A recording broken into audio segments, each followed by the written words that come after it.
What's up guys, Bolt here bringing you a brand new Fast and Furious car remake. In today's remake, I'm bringing you the 1970 Chevy Chevelle SS that Dominic Toretto drives in the Fast and the Furious. And you're probably thinking, whoa, wait, this was not in the Fast and Furious at all. You're actually wrong. If you didn't wait till after the credits, there's a little tiny scene where you see Dominic Toretto driving this said car down in Baja, Mexico, and he says about, I live my life a quarter mile at a time. With those 10 seconds or less, I'm free. And it's a really small scene, but this car was actually shown very first time in the Fast and the Furious. It was also shown in Fast and Furious where he actually changed this into the gray primered out version, which I've already done. I may have to update the color on that, so you might see an update on that. And it was also in the Fate of the Furious, where you see Letty sitting in it when he actually, kind of switched sides, I guess. And he kind of rebuilt the red version. I guess he liked the red version better than the gray primer version, which I don't blame him. I mean, I like the gray primer version better, but the creators that actually created this car said that this was their all-time favorite car of the actual franchise. The one that actually worked with Craig Lieberman, I believe, the one that actually helped make the cars. This was his favorite, so. But we're going to get right into it. I believe I had a couple requests. I will put them on screen right now. But this was the car that you guys wanted. Not really, probably what you wanted, but it is from the Fast and Furious. I thought you guys might be a little shocked, and you probably are a little shocked that this was in the very first movie. So as always, we're going to start off with the base price. So we're going to go to the internet. We're going to go up here to the travel and transport website. We're going to go down to the Southern San Andreas Super Autos website. From there, you're going to go over here and click the 4-door option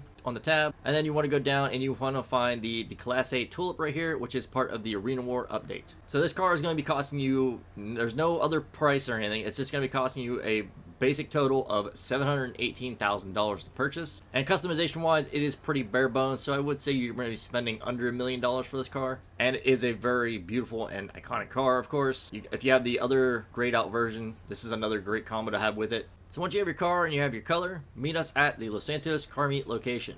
And I'm not going to waste any more time, we're just going to get right into customizing the beauty.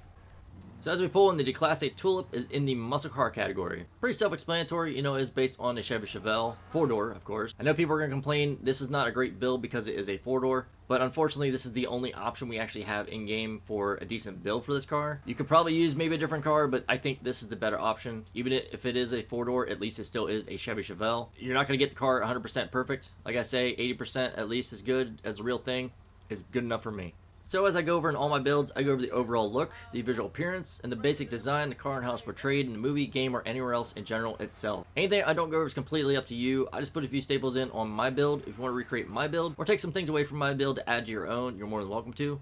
And without further ado, let's just get into the build. So the first thing we're going to start off with is bumpers. We're going to go to the front bumper section. You just want to keep that stock. You had that nice big chrome front bumper. You don't want to change the color on it or add a kind of front splitter to it or anything. It's just not how it was. Like I said, for the most part, this car is going to be majorly stock on the bumper and all the body kit style areas, but yeah, I would say just keep it stock, best option. From there we move on to the rear bumpers. You just want to keep that stock too. It wasn't painted, so I would definitely keep that nice chrome bumper there. You definitely want that, that's for sure.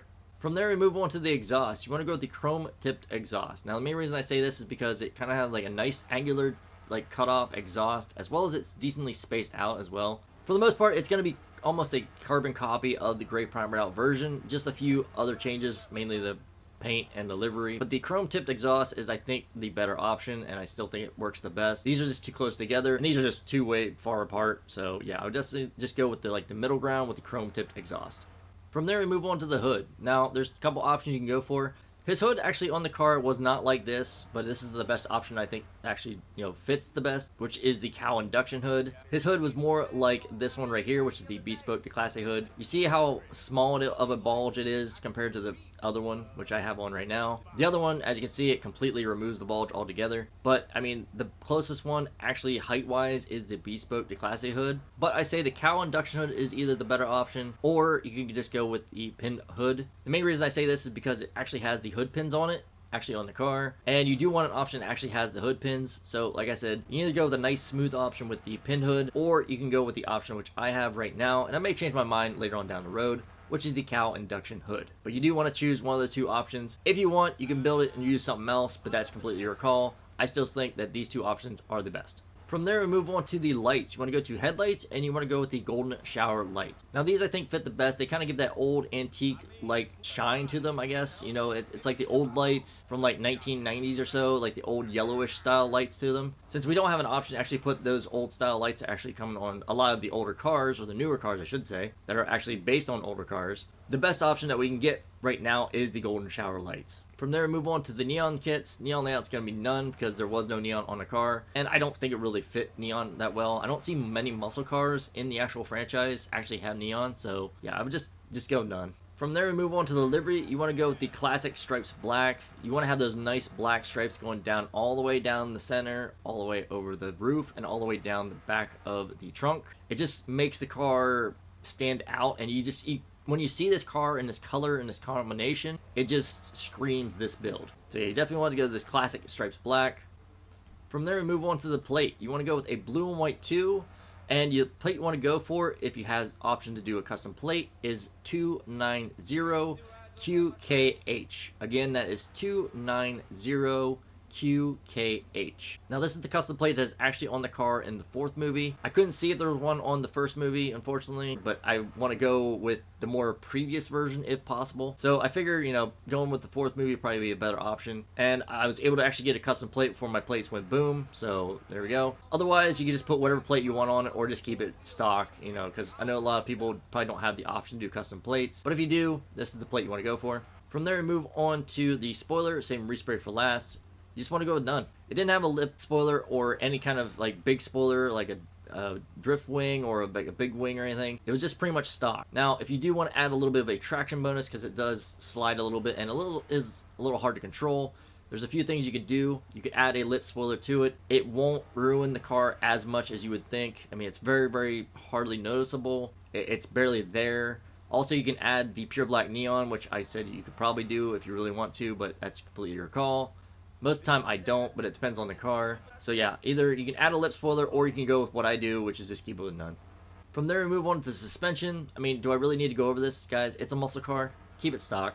From there, we move on to the turbo. Now, you can add a turbo if you wish. It actually had a supercharger in it, but not in the red version. It was only in the gray primered out version. That's the main reason why I kind of like the gray primered out version more. It was set up to be more brutal than the red version, and it actually was, in my opinion. So the red version probably didn't have as much performance enhanced to it as the gray version, so it's completely your call if you want to add a turbo or not. I mean, it does increase the speed in GT Online, all that, so take your pick if you want to add it or not. I did, so, you know, just choose what you want to do.